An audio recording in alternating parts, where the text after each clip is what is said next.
If you've ever invested in small caps, you know this feeling. When they run up, the ride is great.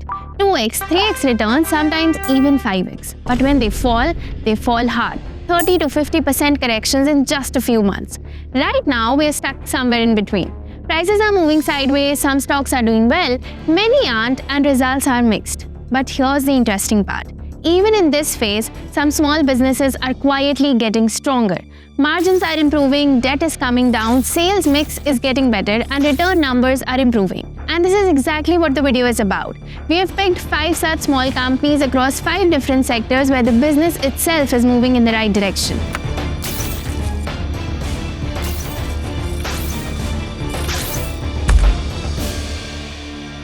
Hi, I'm Aparna, and in this video, I'll walk you through each one of these 5 companies. What does the company do?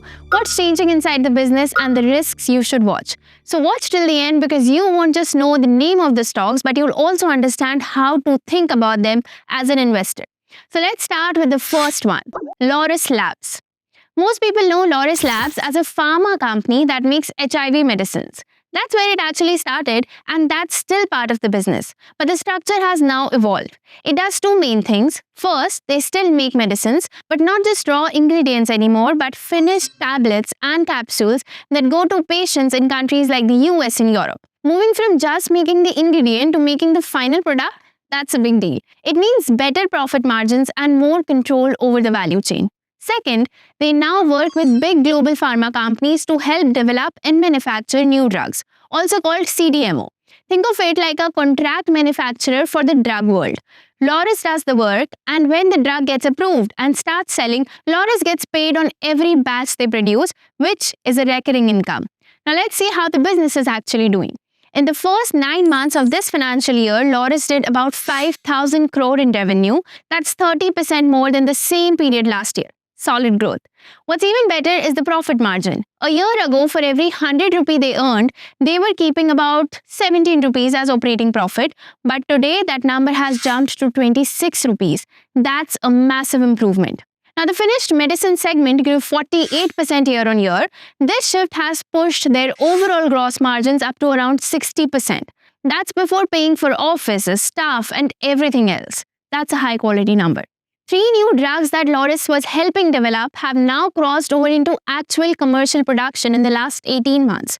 So they are not just doing early stage research work anymore, they are getting paid on real selling drugs. That's stable, recurring money. Now obviously there are risks. Pharma is a heavily regulated business. Laurus sells to markets like the US, and the American drug regulator, the FDA, can inspect their factories anytime.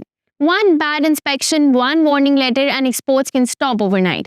That's a risk they have to manage constantly. Also, the contract manufacturing work can be lumpy. A big customer might delay a drug program by a quarter, and suddenly the numbers look flat even though nothing fundamentally went wrong. So quarter to quarter, there can be noise. But the overall direction, that's clearly improving. Better products, better margins, better mix of business. Now, this is how the 1-year stock performance looks like for Laurus Labs, 94% returns. Now, let's move on to stock number 2 on our list, Narayana Hrudayalaya. If you've ever wondered whether it's possible to run a good hospital business and still keep it affordable for the average Indian, then Narayana Hrudayalaya is your answer. This is a hospital chain built around one very specific idea. Do complex, high-end procedures, but at prices that more people can actually afford. Heart surgeries, cancer treatment, big stuff, but without the insane bills you'd expect. Now let's look at the business side of things. As of December 2025, they run 55 hospitals with close to 5,933 operational beds out of a total capacity of 6,245 beds across India, the Cayman Islands, in the Caribbean, and now the UK as well. Heart care is about 33% of their revenue, cancer care is 15%, medicine and digestive care is another 13%. The focus on these complex specialties help them earn more per patient. Now let's understand what makes this business work. Scale and efficiency. The more patients they treat, the cheaper each procedure becomes to deliver because the fixed costs like buildings, equipment, and doctors are already paid for. So every extra patient that walks in is highly profitable. You can see this in a simple number. How much they earn per admitted patient. That's gone up from 1,41,500 to 1,57,200 in just 1 year. More earnings per patient, same infrastructure. Their operating profit margins are in the 22 to 24% range, which is genuinely good for a hospital business. Now let's look at their growth plan. They want to go from around 6,000 beds today to over 7,600 beds by 2030. That's a big expansion and they are putting serious money behind it. About 700 to 800 crore this year and about 1400 to 1450 crore next year. One positive on the balance sheet is their debt relative to operating profit has improved to 1.6 times as of September 2025, which means the company is carrying less debt burden than it used to. That's a good sign, even though the number is still higher than what it was 2 years ago. The Cayman Islands business is already doing well. The UK is newer and still finding its feet, but over time, if they can bring the same efficiency there, it adds a whole new leg to the business. But yes, there are risks. A big chunk of their profit actually comes from just a few hospitals and the Cayman business. If anything disrupts those, a key doctor leaving, regulatory issues, anything, the impact on the overall numbers is significant. Also, the government can step in and regulate what hospitals charge for certain procedures. That's always a risk hanging over the entire private hospital sector. And they are spending a lot right now on expansion. During that phase, their returns on investment naturally look lower.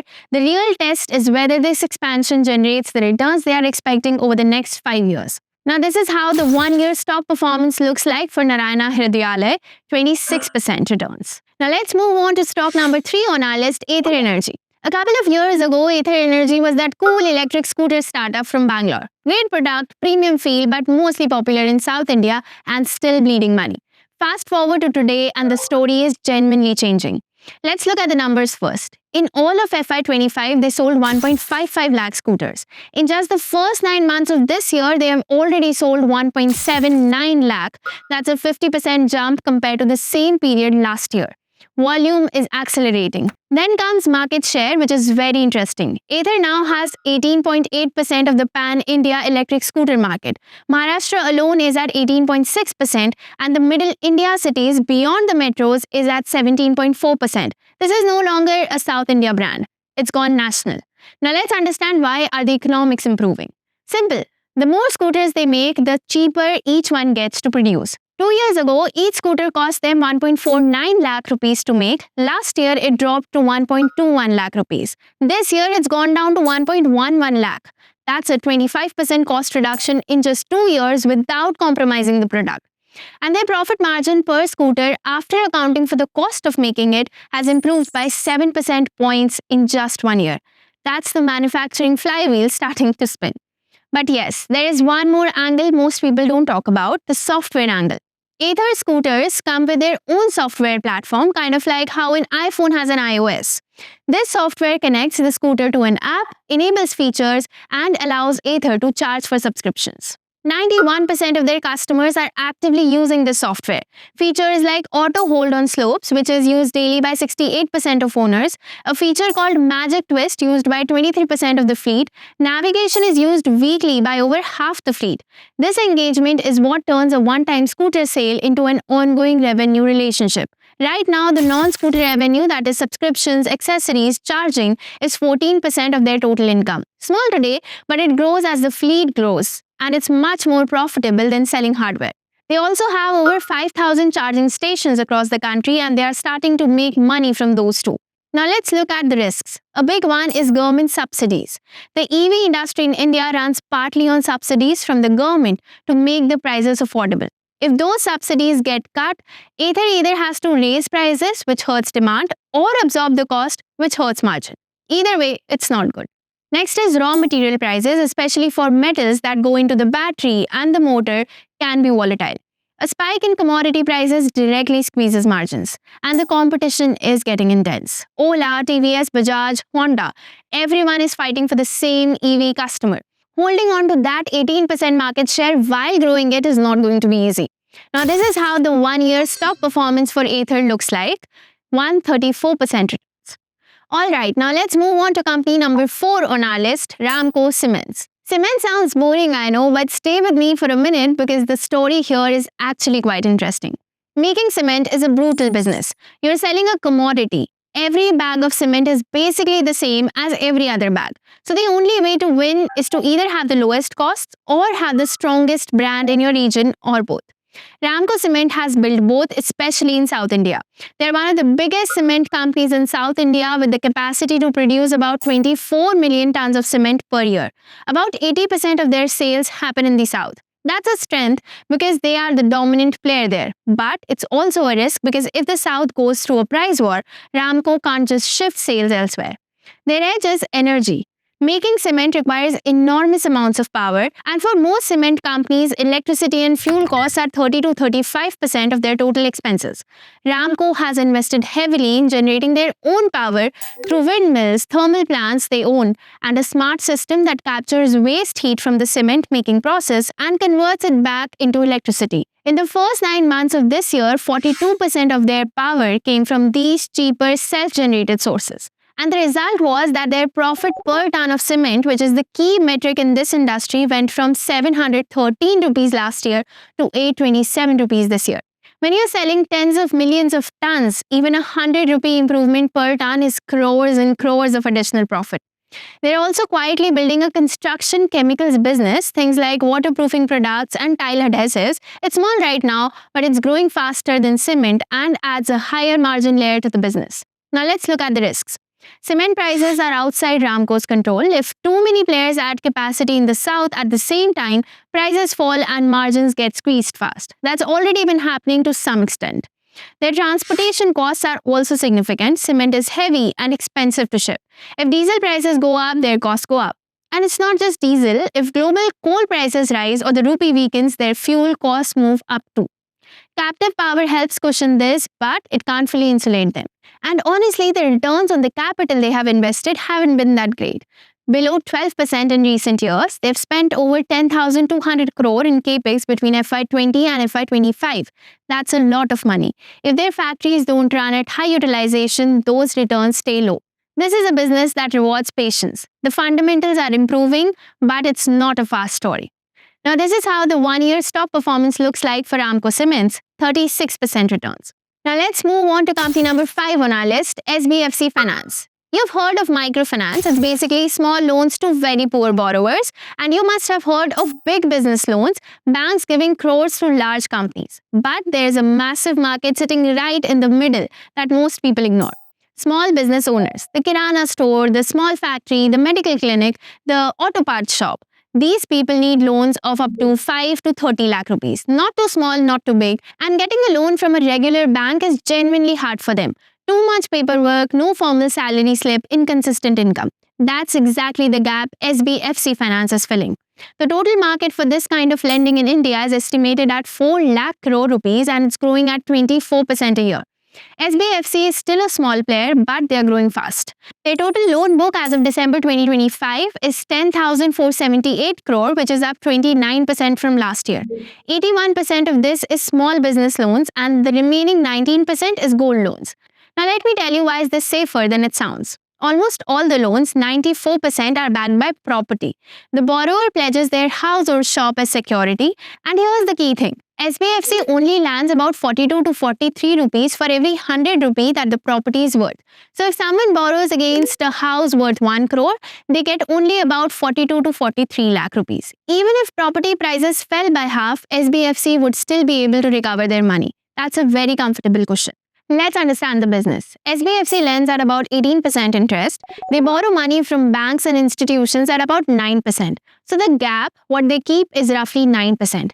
That's the engine that drives the business. From that 9%, they pay their staff, run their branches, and absorb the cost of any loans that go bad. What's left is profit. They have 230 branches across 17 states, nearly 2 lakh customers.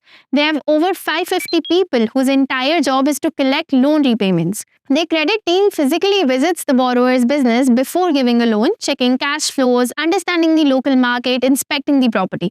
That ground-level diligence is what keeps their loan quality reasonable. But yes, there are risks you need to watch out for. Small business lending is directly tied to how the economy is doing. If things slow down, small businesses are the first to struggle with repayments. Let's look at bad loans. Right now, 2.71% of their loan book is officially classified as non-performing, meaning those borrowers have stopped paying for over 90 days. Against those bad loans, they've kept aside about 46% as a buffer. So for every 100 rupee of bad loans, 46 rupees already set aside as a cushion. That's a reasonable buffer, though not very high. The number to watch more closely is 1+ DPD, or days past due. It's about 8.7% of their loans, which shows even a single day of delay in repayment. This is a warning sign. It doesn't mean these loans will go bad, but it means stress is building in parts of the portfolio, and management has themselves flagged data in some regions is showing stress. Household debt levels across India are rising, and that can squeeze small businesses first. Also, the founder CEO is stepping back from day-to-day operations. He's not leaving, but his role is changing. In a lending business, leadership matters a lot because the entire culture of how carefully you lend is set from the top. Worth keeping an eye on how this transition plays out. Okay, so this is how the one-year stock performance looks like for SPFC, 9.4% returns. Now, since you stayed till the end, here's one more bonus small cap stock for you. And this one is genuinely fascinating because most investors have never heard of it, but almost every investor uses their services without knowing it. KFin Technologies. You know how when you invest in a mutual fund, you get a statement showing your units, your returns, your account details. Someone has to manage all that data behind the scenes. When an IPO happens and lakhs of people apply, someone has to figure out who gets how many shares. When a company pays a dividend, someone has to make sure every shareholder gets their money. That's what KFin does. They're essentially the back office for India's entire financial system, serving mutual funds, listed companies, pension funds, and alternative investment funds, and increasingly global asset managers too. KFin handles over 32% of all the money sitting in Indian mutual funds. More than 37% of all SIP accounts, that's the monthly automated investments run through them. And they service over half of India's top 500 listed companies when it comes to managing shareholder records. Think about what that means. Every month, crores of SIP transactions happen automatically. KFin processes them every month. That's incredibly sticky recurring revenue. Now let's understand why is this a great business model. Once you sign a mutual fund company or a listed company as a client, they almost never leave. The data, the systems, the integration are too deep. And as India's market grows, more investors, more SIPs, more transactions, KFin earns more without spending proportionally more. Their margins stay in the 40 to 45% range, which is exceptional. They have also expanded internationally through an acquisition called Ascent, now present in 18 countries, managing about $41 billion in overseas assets. So they are not just an India story anymore. But yes, there are risks. Their revenue is tied directly to market activity. If the stock market stays weak for a long time and people stop investing or shift away from equity mutual funds, KFin earns less per transaction. Also, regulations can change, and the international business needs to start improving its margin. Right now, it's more of an investment phase than a profit phase.